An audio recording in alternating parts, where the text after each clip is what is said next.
And welcome. I'm Fu-Sung Cookye of Goddesses Media, your presenter of Mythological Moments and your main host here on the show. To the right of me is the CEO of Strike First Gaming himself, Cobrakai Tone. To the right of him is hip-hop extraordinaire Dr. B, Galaxy B. And to the left of me is cosplay fabulous extraordinaire here, Kitty Kaboom. Today, as I get started with my news feed, I got to look at my notes here. It seems like that the Godzilla vs. Kong movie is going to be released later this month on HBO Max.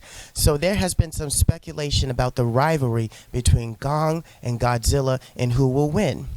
Some say that from the recent trailer, they saw that there was actually Mech Godzilla, and what King Kong was fighting was Mech Godzilla, not the actual Godzilla, which will force the real Godzilla to come up out of the ground and team up with King Kong to go against the Mech version.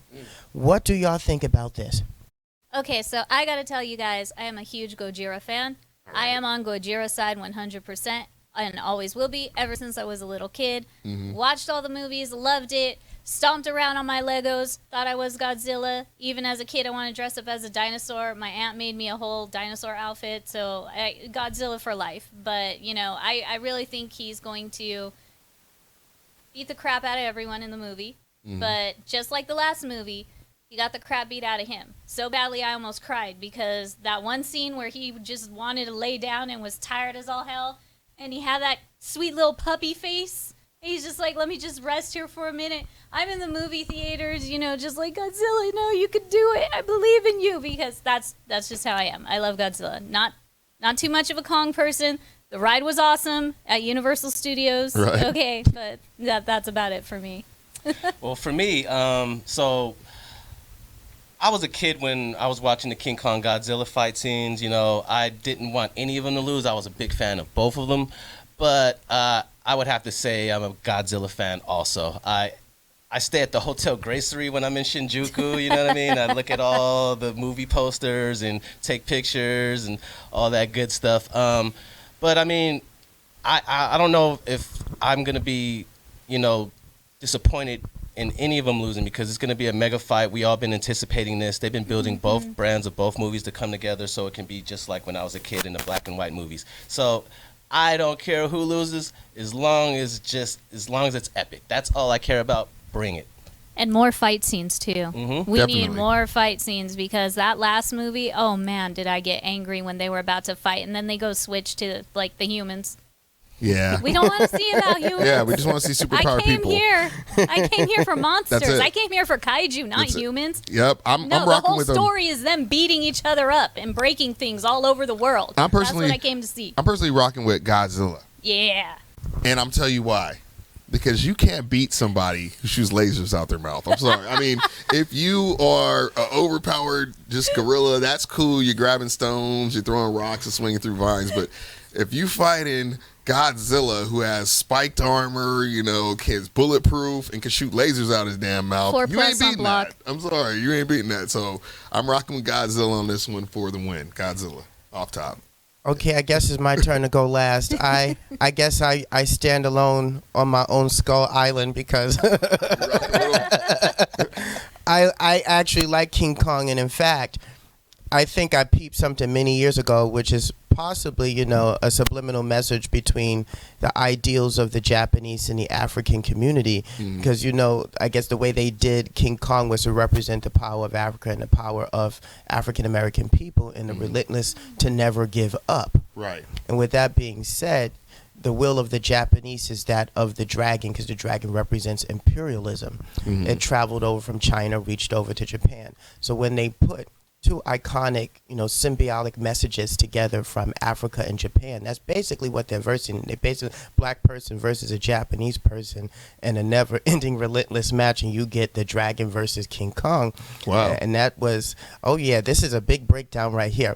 And so King Kong was blessed with a lot of spiritual strength, so he's actually able to capture Godzilla's lasers and push him back in his face. So Right. Yeah, I seen that with the weird wannabe Thor axe that he was like throwing around in the trailer. I So- mean, it looked just like it. It gives a whole new meaning of who is really king of the jungle, Right. which was the gorilla. Right, You know, right. so they even did a little bit of that in the Jungle Book. Yeah. So, moving forward with the next story, on the agenda is there is a partnership with Amazon and SNK called Prime Gaming. Okay. And for the rest of this month, at an extreme discount price, you can get the first volume of SNK video games on the Prime channel, on the Prime store, on Amazon. So the way this works is if you already have Amazon Prime or Amazon Business, whichever membership that you own, then you're automatically signed up for Amazon Prime Gaming. Want to make sure that I get this right out to the public. You're automatically getting Amazon Prime Gaming, which gives you access to the discounts of 22 games of the first volume set of SNK classic arcade games, from Art of Fighting, King of Fighters, their baseball game series, the Metal Slug series is their Last Blade, and a couple of others. What's in store for Volume 2, I do not know as of yet, but they made an alert. You have to the rest of this month to get all 22 games before they will pull it off Prime Gaming at the extreme discounted price. Nice. Good to know. Yeah, so... Doing that when I get home. Top. So moving forward, we'll start with you, Dr. B, Galaxy B. What do you have to present to us today in the world of hip-hop fashion? Hey, everybody. It's your boy, Galaxy B, Dr. B. You already know the name. You already know the claim to the fame. And we're back on the Strike Force Gaming Show. So today, instead of bringing my stereotypical shoes and, clothes articles and stuff, it's all about home decor. It's all about fun. It's all about toys, collecting. So I did a hyperfusion of kind of what I like with my whole obsession with Star Wars, and what Kitty likes to bring, which are plushes, and what Tone likes to bring, which are toys and collectibles. I brought Baby Yoda, Grogu, the gigantic version. So this is a gigantic version of Grogu. He has like a real plushy, like center, and he's cool for like taking naps on in the living room. Real dope characters. Baby Yoda's been going crazy right now in The Mandalorian, so I had to pick him up, and I have a whole collection of Baby Yoda toys and figures. So big shout out to Grogu. He's gonna be in my new music video Yoda coming soon, so it's gonna be crazy. Where'd you find that at? I don't want to give away the source because then it could take away from me getting them, and we can't have that. But if you need one, holla at me, and that's the best thing I can say. If you need one, holla at me. That's the hustle. So is that exclusive? This is super exclusive. So exclusive that you can't share the source? Real magicians don't tell their tricks. So, I can't be giving away everything. I give away a lot on the show already. I can't give away everything. For that, you're going to have to pay, baby. A true collector. Okay. Where's your booth at Frankensons? Because I'm not surprised. I can't give away. Full of Baby Yodas. It keeps me like Cookie with the mythological moments. Like I can't have the mythology without letting people know where I pick up the magical stuff. You just want to keep it secret. It is. Just say you want Baby, to thank keep you. it secret. Thank you. Just say You seen want how to fast keep it secret. you seen how fast I asked them where'd you get it? I want Right. one. I know. We can't have that. And no, it's not on the Disney store, and no, it's not on anywhere typical you would think. I had to search for this one. I'm gonna go to Walmart and grab it. Hey, good luck. Good luck. And if you find it there, let me know so I can get another one. No, but I was hunting for those giant peep. For Easter, the giant Peeps plushies. They have the bunnies. The marshmallow wow. candy? Yeah, they have for $30. They're about 4 feet big and just as wide as Baby Yoda practically, and soft and squishy. And I wanted to grab one for myself, but all the housewives grabbed them before I could. I had no luck, so. But they had them at Walmart for $30. Well, check it. The Baby Yoda also comes with Chewbacca. They also have R2-D2 and BB-8. So R2-D2, all plushy pillows like that, giant ones. I have Chewbacca and I have Grogu so far. I'm on the hunt for R2-D2 and BB-8 from Star Wars: The Force Awakens and the whole new trilogy. Where are you even going to sit on your couch? That's the point. You just stretch out. You just stretch out. I love it. Reliable Grogu. Well, awesome. Well, thank you for sharing with us this, and I guess you leave us to wonder the mythology behind where we're going to find Baby Yoda. Yes, that makes it fun. So good luck, everyone. Moving forward, So, Kitty, what do you have for us in the world of cosplay and collectibles? What's going on in your world? So, actually, about a month and a half ago, I did a huge order through Zen Market and also the SNK online shop, where I got these sick SNK, The Future Is Now sweatpants. And they have the Neo Geo logo on the back as well. I love them to death. They are cozy as all heck. They're heckin' soft, and I love them. But not only did I grab these, I'm a huge Dorohedoro fan. So I wanted to show you guys what you can win either off Toraba or what is hot right now that you can win in the UFO games at the arcades in Japan right now. And they have Shin and they have Kaimen from Dorohedoro. So let's go on ahead. I haven't opened, Kaimen up yet, but let's go on ahead and open up Shin. If you'll hold that for me. Now, these are just, standard Kuji prizes that you can win for like $1 or $2 if you're good at them. Me, 15 to 20 sometimes. But for being a Kuji prize figure, Oh, that's beautiful. right? I know you were gonna appreciate this. This is why I brought it to show you. So, real quick here. Ugh. Look at him. It's fire with the wannabe Nikes on. I love it. Look at that. Not too shabby with the details for a Kuji prize figure. I love Dorohedoro. It's ever since last year, it's been really hard for me to get my hands on collectibles because, number one, the manga has been out for a while. I'll take it. Thank you. The manga has been out for a while.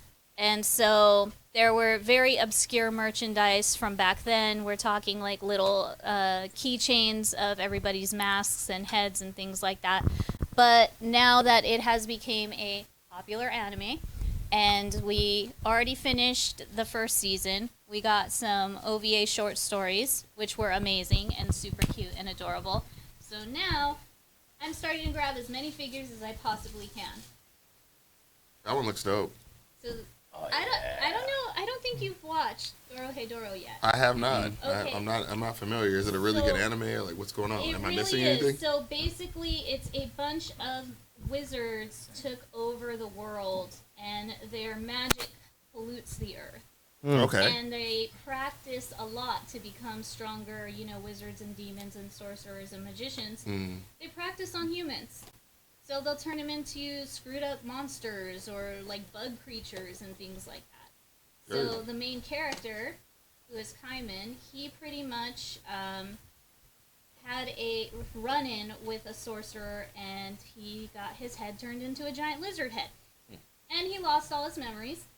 And he didn't know where to basically, find his head again. So he's on a hunt to find the sorcerer who did this to him and basically get his head back.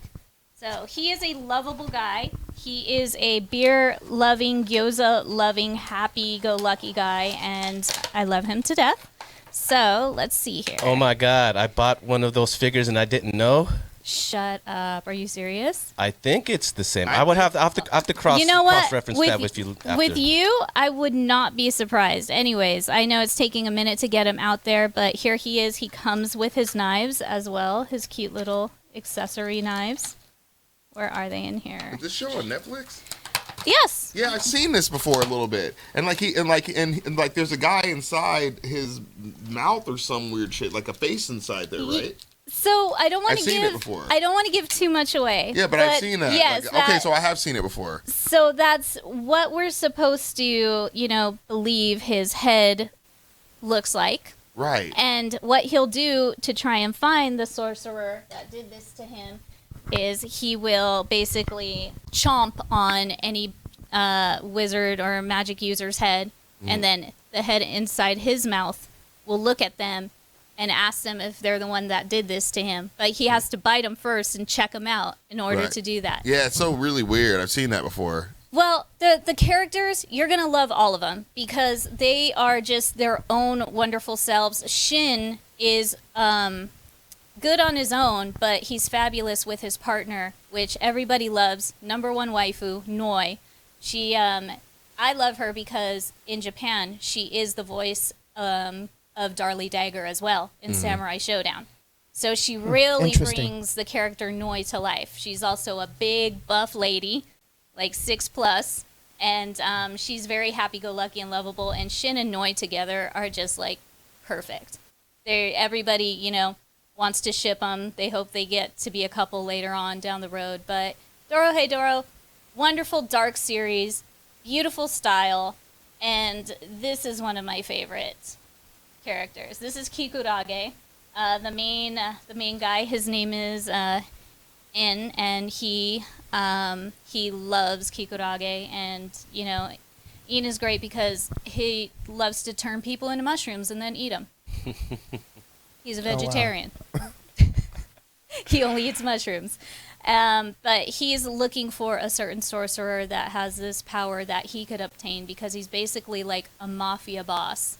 Very fashionable. You guys will love him. He's got great style. He's goofy and zany. So are the rest of all of his, you know, henchmen, including Shin and Noi that work for him. So I love Dorohedoro, and I know you guys will too. I'm sure a lot of you out there have heard of it. So please give it a chance if you haven't watched it yet.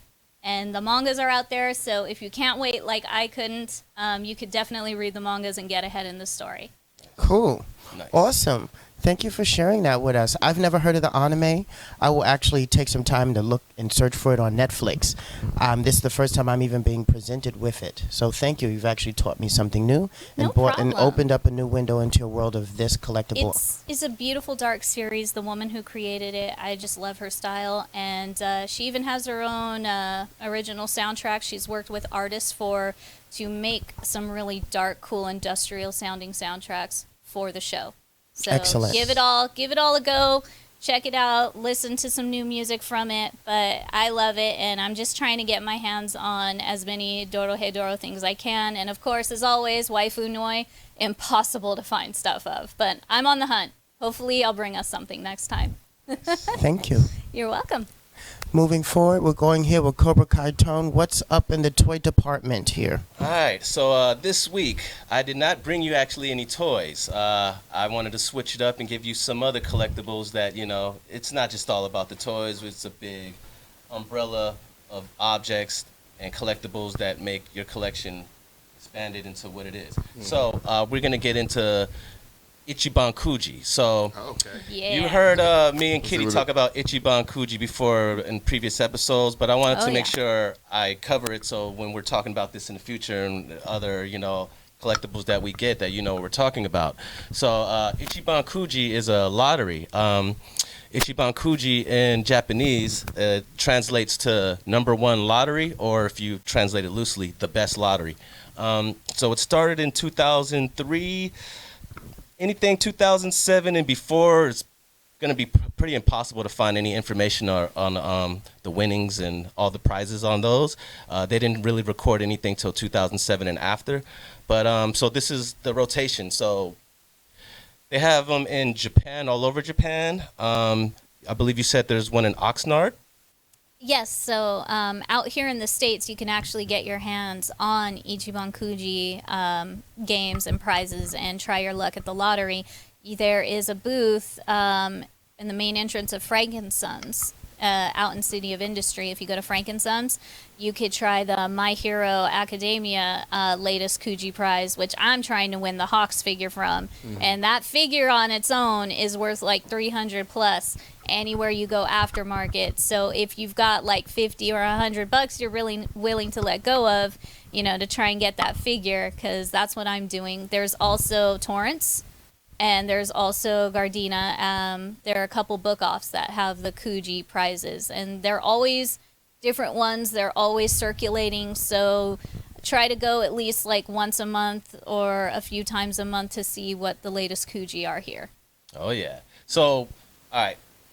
They're spreading out now. So now the fact that you can get them in California, I believe there's other locations in U.S. I have to look over those. But the main location for Ichiban Kuji's in Japan. The ones I found were in Tokyo. So you find a Ichiban Kuji station booth. You buy your ticket from anywhere from 600 to 800 yen, which is, you know, a little under $6 to $8 US. You get your ticket. You open up your ticket, you see what letter you have. your letter. There's a letter price for everything from A to Z. Some things only go up to F to G to H. Depends on what collection and what series is out. And you basically turn that ticket into the booth. They look at the letter. They go up on the shelves. They give you your prize from the shelf. Anything A to C would be probably higher tier. And then as the letters go, you get lower tier to the lowest, higher tier things from action figures, lowest tier things to folders. But it's a fun and it's a good way to collect. These items are very rare. You can only get these at the Ikeban Kuji lottery. If not there, you have to buy it secondhand from a private seller or an actual secondhand toy store, eBay, things of that nature, and it will cost you. So, something that I've won, like an action figure for 600 yen, will be about 90 to 160 US. It is worth it to try and put your efforts into putting a couple tickets up just to see if you can come up. I got a whole collection literally for $370, and that collection, when I brought home and did research on it, was actually worth around $1,200 or $1,300, something around then. Damn. Yeah, so these are dope things to have for anime collectors, especially. So they do things from Demon Slayer, One Piece, Dragon Ball, a lot of animes that you're familiar with. I believe most of the Ichiban Kujis are Banpresto. Most of the prizes are done through Banpresto. Yes. They did more of the like the JoJo's Kujis throughout the years, and last year when I was in Japan, I was always at a Lawson or a Seven.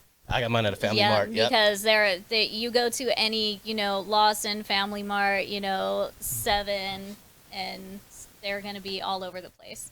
So, and I even did for my family to bring home a few gifts. I did the Snoopy Kuji, Nice. which is really cute because they have like really cute purses and bowls and like houseware items and stuff with Snoopy on them and everybody. So I brought home like a couple of tote bags and like a little bowl and a little teacup. So they're fun. They're addicting. It's fun. Yeah. They're addicting. That's the problem. You never know what you're going to get. It's a fun game and a way to collect. So I'm going to show you guys a couple of the pieces that I have. I didn't bring any action figures, so I wanted to show you just other things that you can get. So What do we have here? I got these in 2020 on our Japan travels for EVO, and I got these in the Family Mart in Shinjuku. So we Nice. have our Super Saiyan, Extreme Super Saiyan, Dragon Ball Z. Are those cups? Yes, these are I good got one ones. too. Thank Yes. you, Tone. He gave me There's, one. as you can see, there's collectibles. There's 8 of them to collect. So you try and collect as many as you can. Open them and see if you have a full collection. This was a $6 item US from the Kuji. It resells about 20. In the future, it will go up. Yep. That's just the name of the game. And also, make Oh, sure when you're that's getting funny. something in Japan, it has the sticker right here. This little gold sticker is an authentication sticker that has a different number for different regions. I forgot the number for US. This is Japan, so it's number 6. There's a region number for Thailand, Indonesia, China. Different regions have different numbers, so you want to make sure you have that sticker to make sure it's authentic. Here's and that is a letter E prize, so it's not that high, but it's still sought after. Cups are everyday use. People love I that. see this one was manufactured or created by Toei Animation from the Yep, gold they have sticker. that Toei sticker Nice. on it. And here we go. We have a little art card. It's like a hard cardboard card of animation. Nice, beautiful artwork. You have Ultra Instinct, Goku, all the way down to Super Saiyan Broly. This was prize G. This is beautiful too. Not that expensive. You can get this aftermarket for 15 to 20 also, or you just Kuji it for $6. This is a beautiful piece. Cool. And then the last, I brought these 2 nice art pieces that they also have. And Oh, sick. this is prize letter F. Man, So, that's good for an F prize, okay? oh my lord, that's what I This said. is what I love about Kuji prizes. You can have some amazing bottom prizes that I have aren't this just one. the figures. This one's nice that Tone's Yeah. showing. I Yes. got that one. Is that a cell or just a regular water? That is Broly?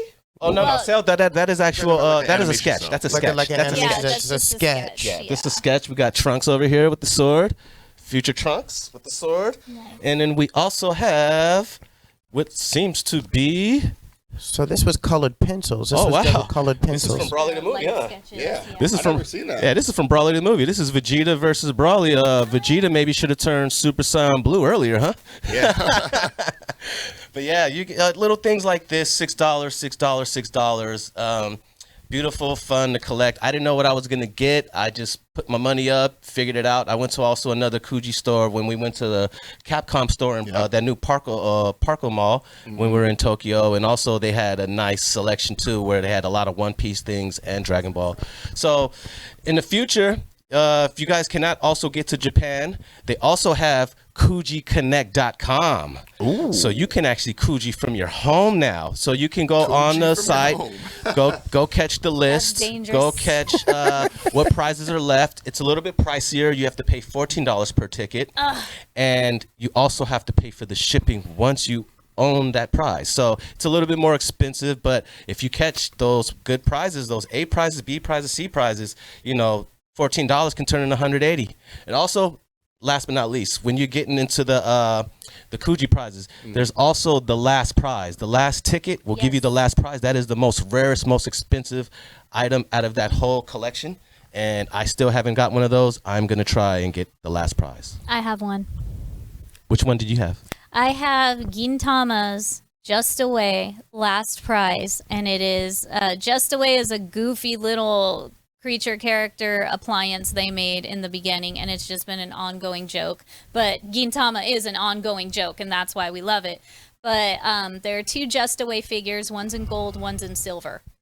And it was the last prize giveaway. Nice. Rare. That's all I got to say. Rare. That's fire. So when I saw that, I immediately grabbed it and ran to the register and then continued my shopping. So it was very rare to find that. I haven't even opened it yet. I wouldn't. So I love Gintama so much, and I've been wanting a Just Away toy, and they're really expensive. So getting the last Kuji final prize of that, I'm good. Way more rewarding. Now, I wish you didn't tell me about this site, though. I'm about to drop like $200 on the way home. Just watch. Yes. I'll yell at you later. And that site is KujiConnect.com, everybody. Kuji KujiConnect.com. So in the future, when you hear me and Kitty talk about Ikeban Kuji, you know exactly how we got it or what it cost to get it. Right. Yeah. And it ain't Awesome. Kuji Awesome. like Notorious B.I.G. wears either. We're talking other Kuji. Not Australian clothing. Well, thank you. I guess I'll be looking towards trying to Kuji from home myself. I don't collect too many toys like that, but you know, there are times there is a toy that may touch my interest, and I'll try and I'll buy it, or I'll try to win the prize Well, when I'm out and abroad. I will tell you this right now. There are some Slayers Kujis. There are the Sailor Moon crystal ones that you might like, and there are a bunch of video game ones. Actually, oh man, since we're on this subject, Lawson right now, you can print out King of Fighters marquee cards. What? Yes, and thanks to my friend in Japan, thank you so much, Ken-san. He's been helping me collect all of them because you get different sets at different Lawsons. So whenever I get those shipped over, because I have a shipment of goodies for him, he was gonna get some wrestling toys and some Easter stuff and some Starbucks cups, and I'm gonna get some Starbucks cups, and I'm gonna bring these marquees over, and they were printed there. So you know what that means.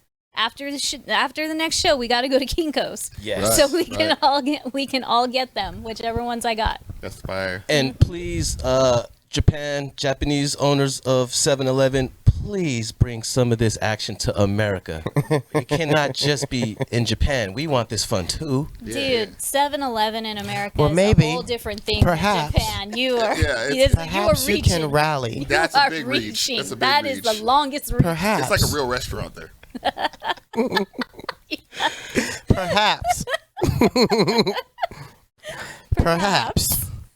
That would be something that you can actually go and write out a proposal yourself to Ooh. 7-Eleven.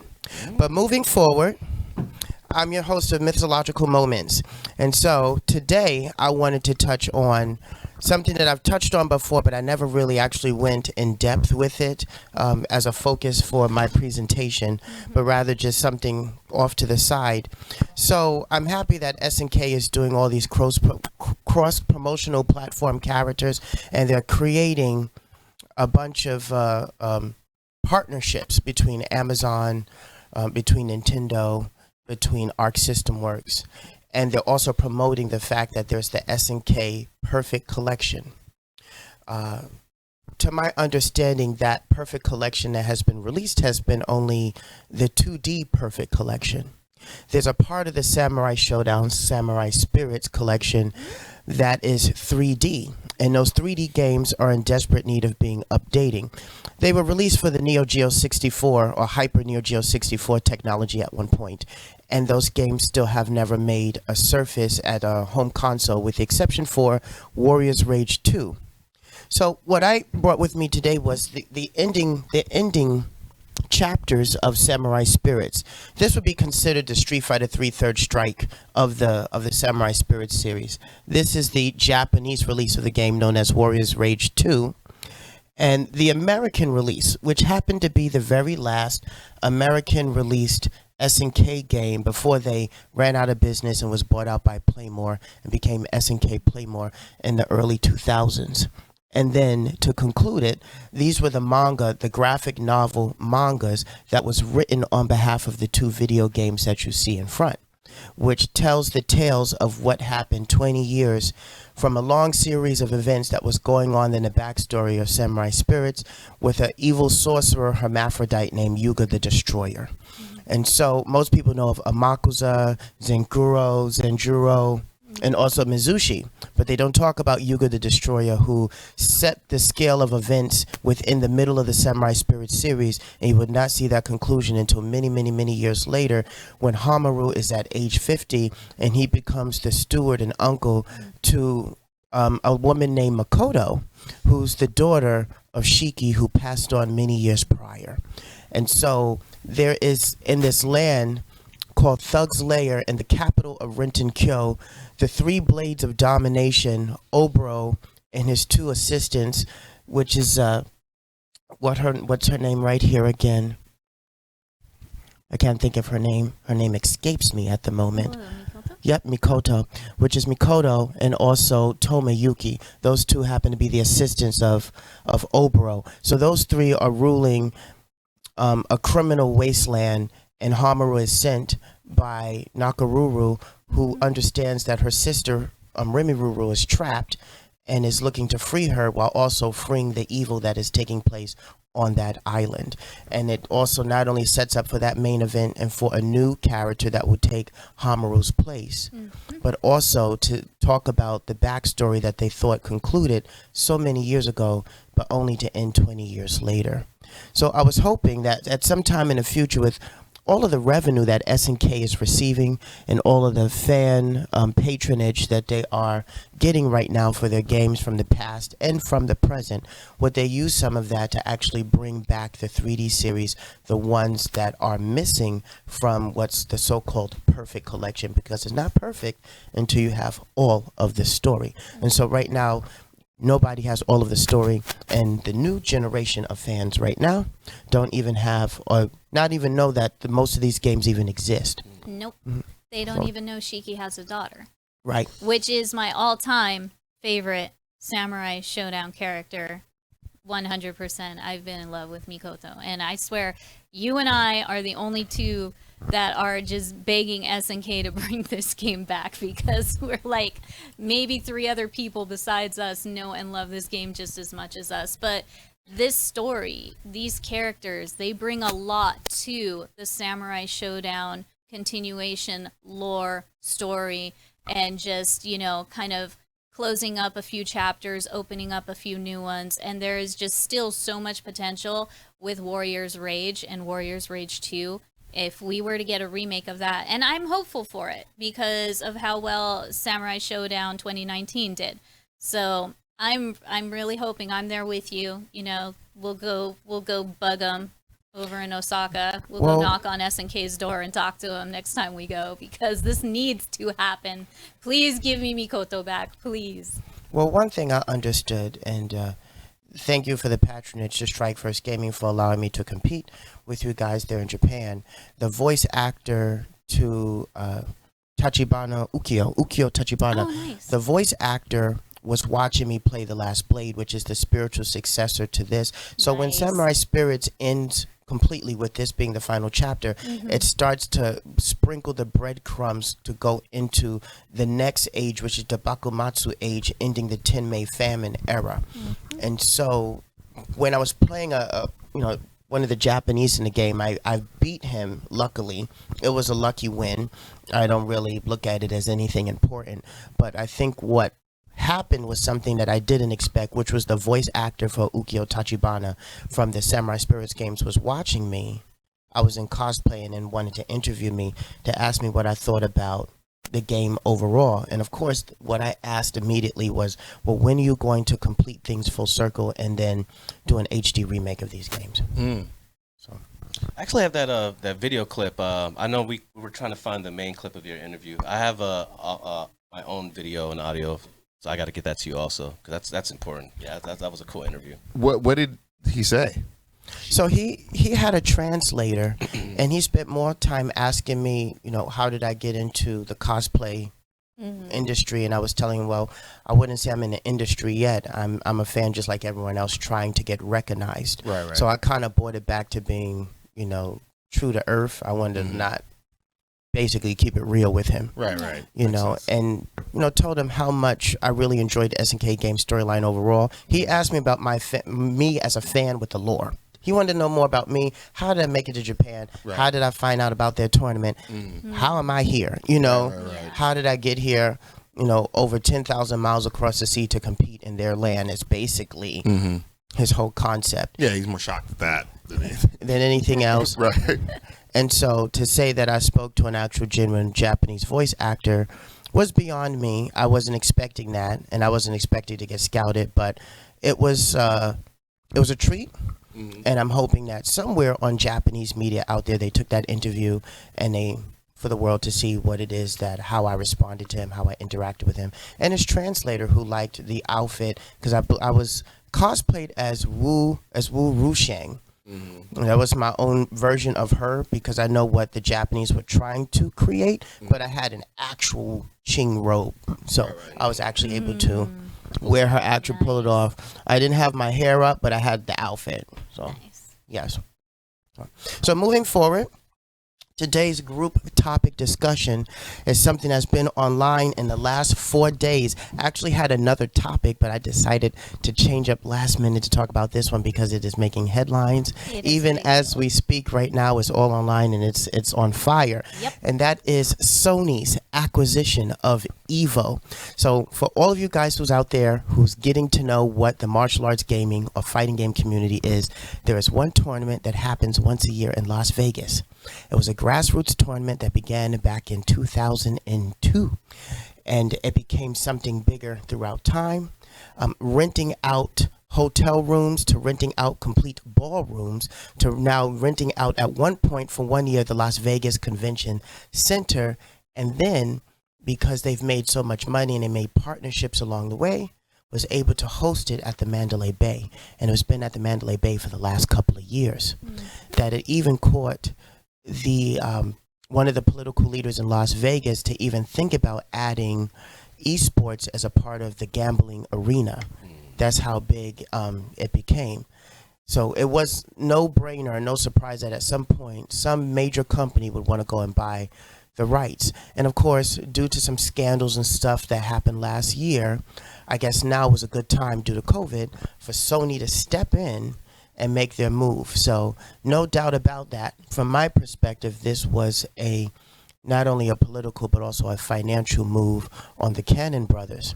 I guess for myself, I'd like to know, where does that put the original staff of EVO at after 25 years of running this grassroots tournament, only to get bought out by a mega entertainment company such as Sony?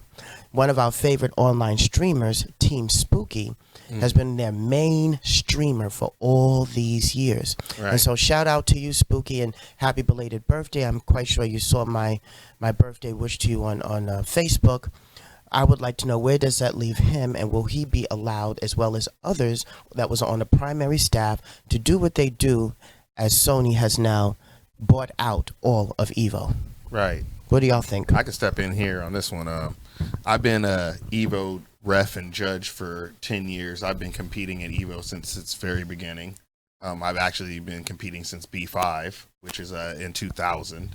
So before it ever became Evo, which was actually in 2001, it became Evo. And 2002, I first, came in the scene and made it on the Evo DVD. 2003, I almost beat the god of all fighting games, Daigo. And from that point, my career just kind of steamrolled its way. After fighting all those years, I kind of became a part of the sub staff, which was, becoming an Evo ref and judge, and then just becoming a part of the core judges that just came back every year and every year and every year. Now it makes you wonder, will we return? Will the same, core staff be there? The same people that we saw run it for all these years. It's a big concern to people.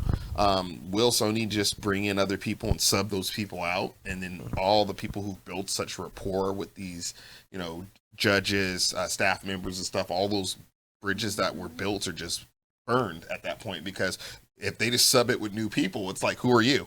And I don't think they're going to do that. I pray they won't. I pray they're just going to be more of the funders and kind of let the government of it be the same. But they're going to sub a couple of their own people in. And they're going to do that just for their own best interests, to make sure that everything's ran fairly and stuff, especially because of the scandals and everything.